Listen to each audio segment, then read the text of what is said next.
here's the thing. A lot of programs get compared to Caroline, right? But the Epic is a very specific and particular program pace, structure, timer format, equipment load. And that's a very specific vibe to replicate. And it's genuinely hard to do and somehow still feel doable at the same time. But those are the things that I'm testing for. And it's not just, is this a good program, but is this the right replacement of sorts? I've completed nearly every Caroline Girvan program on YouTube and in her app. And I mean, seriously, nearly all of them.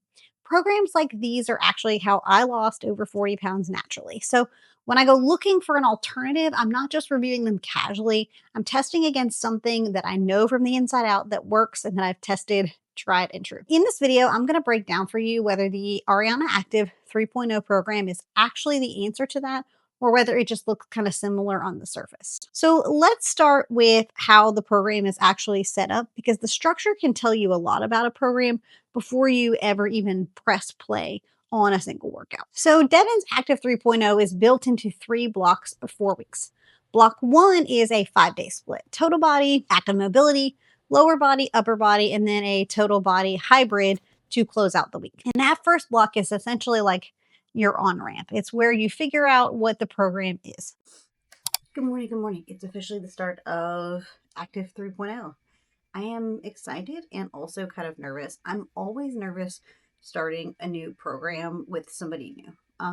I've done Devon's workouts. Obviously, I recommend her. Like, I know she's legitimate, and yet still my body's like, my brain's like, you're going to lose all your progress. What are you doing? Why are you changing?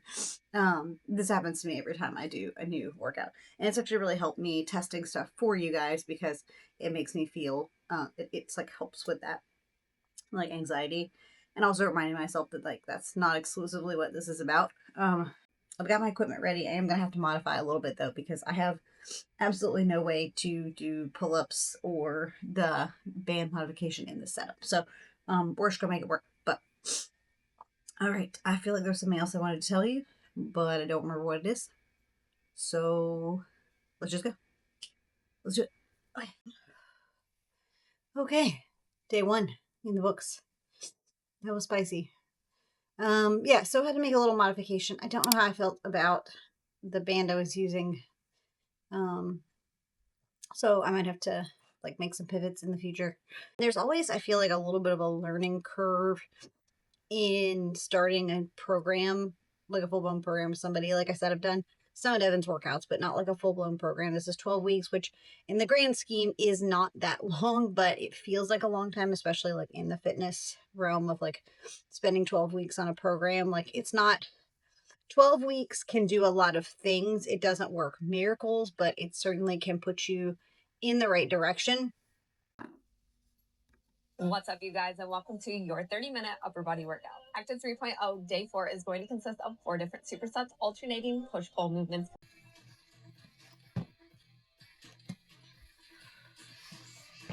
Good morning, friends. We have officially made it to 4 weeks into Active 3.0.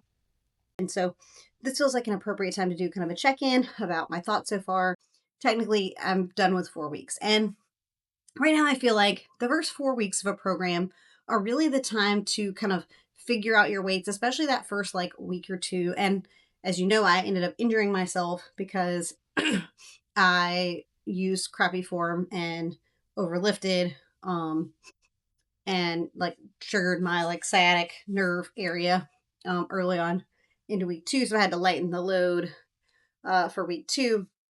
But I think that is sort of proof to point that the first like week or 2 of a program, especially with somebody new to you, is really like a much of a testing, like figuring out what the appropriate weight is so you don't injure yourself, so you can kind of like get your feet wet in terms of what to expect. And for me, I went a little too heavy on a few of the exercises.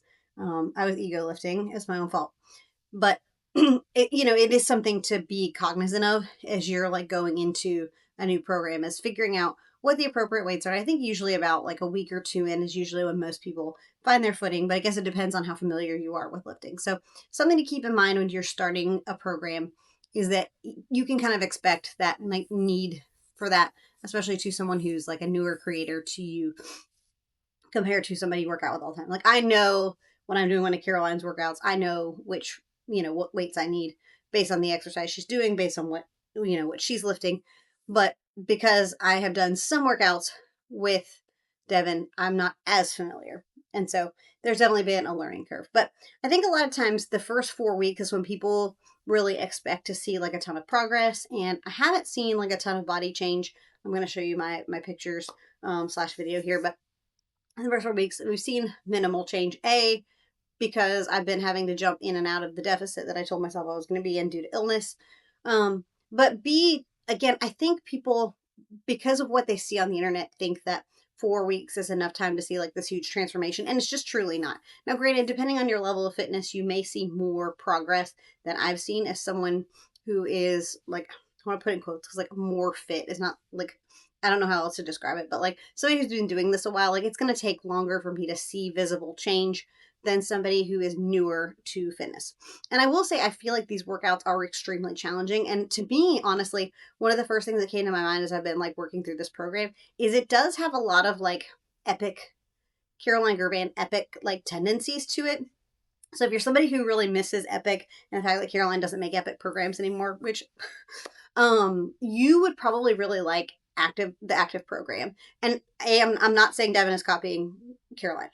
B, I'm not saying they're exactly the same, but I do think there are elements of it because you get some of that like full body, like almost like dumbbell hit. She calls it strength and conditioning, or I kind of think it's like a cross between like a Caroline and a Sydney Cummings, like Sydney's, my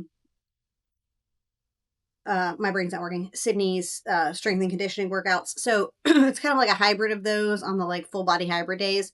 But I think you get a good mix of like traditional strength training with some of those more like cardio punches like you get in the epic style of programs for Caroline Girvan. And so, I just think if you like that style, you would probably like the style too. And these workouts are definitely tough.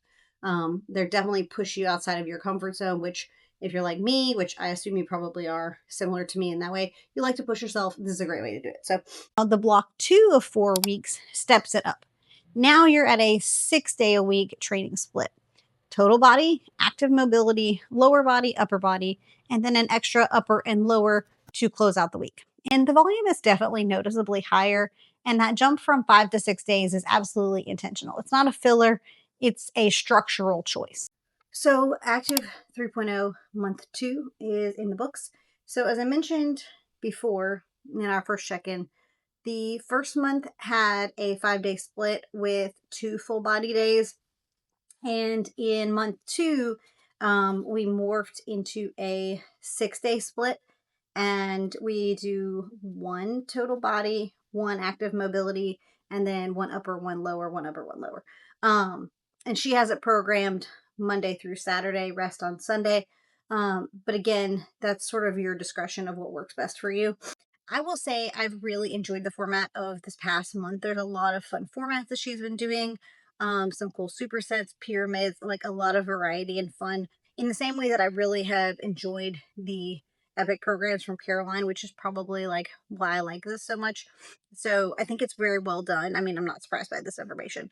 And you still get the same cool down and warm up per video. Like it's not like identical necessarily because obviously saying different words, but it's a very consistent warm up and cool down each day, which is kind of what's the word? It's like it becomes a part of your routine, right? And you get that with each one.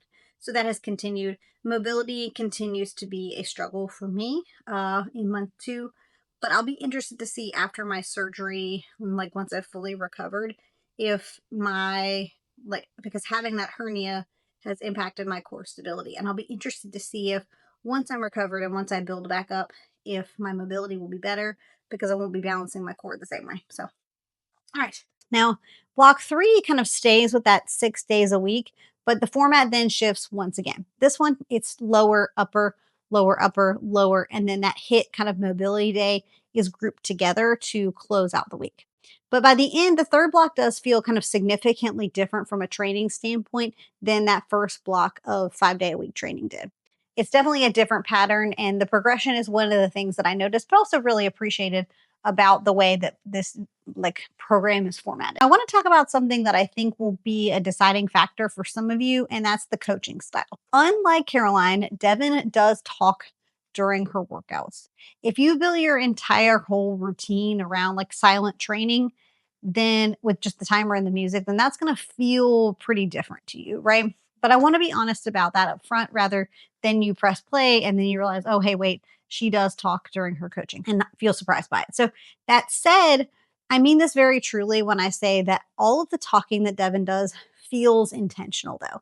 It's not just random chatter, it's encouraging, it's form cues, it's things that actually matter in the moment. It's not too much, but there is, like some intentionality behind it. But if that's a deal breaker for you, though, then that information is useful before you ever even get started. But for me personally, it definitely didn't pull from the workout. But if your tolerance for audio coaching is a real variable, then I'd rather you know before you ever go in. So here's the thing I want to be like super clear about. I am in no way saying that Devin is trying to be Caroline Girvan. I'm also not saying she's copying her. That is not what this video is. I just want to be abundantly clear. I'm not throwing shade at anybody. What I'm saying though is that out of everything I've tested, working out and looking for that specific like epic feeling, because that's just my favorite Caroline version, the pacing, the timer, the format, the equipment load, the way it's hard but somehow manageable. This is the closest thing that I've found, and I don't think that that is a small thing. Here's where they genuinely differ, though. There is more of a mobility emphasis from Devin. Caroline's mobility content is there, but it's usually a completely separate thing from her programs. Those videos kind of live outside the program itself, but with Devin, the mobility is built directly into the program structure. The active mobility days and the hip mobility are for the closer in block 3 that's integrated in a way that kind of really to me feels more like a Sydney Cummings conditioning, like strength and conditioning format than like a Caroline Girvan. It's sort of similar to some of the dumbbell hit, but not entirely. And that's not a negative. It's just a little bit different philosophy with more emphasis on keeping your joints and movement quality in the program itself. But Devin also tends to prioritize some more like traditional foundational movements, things like deadlifts and pull-ups over variations like sumo deadlifts or rows from Caroline Girvan. But outside of that, the format, the progression, the equipment load, it holds up to the comparison honestly better than anything I have tested. And I do compare to Caroline Girvan a lot because that's the lens with which I look through every single program because I know that it works because I've seen results from it. So it's always like the bar with which every program must run through. I do have to tell you something important though before you decide whether you're going to start this program. This program is not finished due to personal reasons, some pregnancy stuff, basement flooding. There are 3 weeks of content that are still coming, that are missing from the program as of right now. So as I film this video, today is, what day is it? April 23rd. As I film this video, she has not finished the final block. And so you won't have a complete block 3 when you get there. But I'm still recommending this program anyway. A, because I asked her directly and she did confirm that she is planning to finish out 3.0 at some point in the not too distant future. But even as it stands though, this program is as good as complete. I mean, 9 weeks worth of a program, and those are solid, weeks of a program that are complete, progressively structured. So you're not getting like a half-built thing. You're still getting a very good program. It just happens to have a few weeks still in production. She has various other programs that are also available, and she's actively continuing to post. I suspect she'll take a break from pregnancy, but there are plenty of things to do. And she's actually a content creator that's continuing to post on YouTube and just hit an obstacle and is coming back to finish. So I don't want to shy you away from this program because I think it's genuinely great content. But with that as the full picture, I still recommend it completely. And I definitely think you should try it. So bottom line, if Epic is kind of your benchmark, like it kind of is for me, and you're like out of Caroline content, or maybe you're just looking to try something new and different, but kind of has a similar Caroline feel, then Active 3.0 genuinely is worth it. It's not identical. It's not the same thing, but it's not trying to be. But it's the closest thing I've found with its own feel, its own flair, its own personality, with a little more mobility kind of wrapped into it. Go in knowing that the program works even before that final block lands. And I will link everything down below for you. And if you haven't already seen like my breakdown of Caroline videos, epics, or iron comparison, then I'll link that video here for you because it's definitely worth watching before you start comparing alternatives. And that will be linked as well Or I will also give you some other program reviews if you're curious who else I've compared and what else I've tried. Those will be linked here. So make sure you subscribe though for more reviews. I try things so you don't have to. And until next time, bye friends.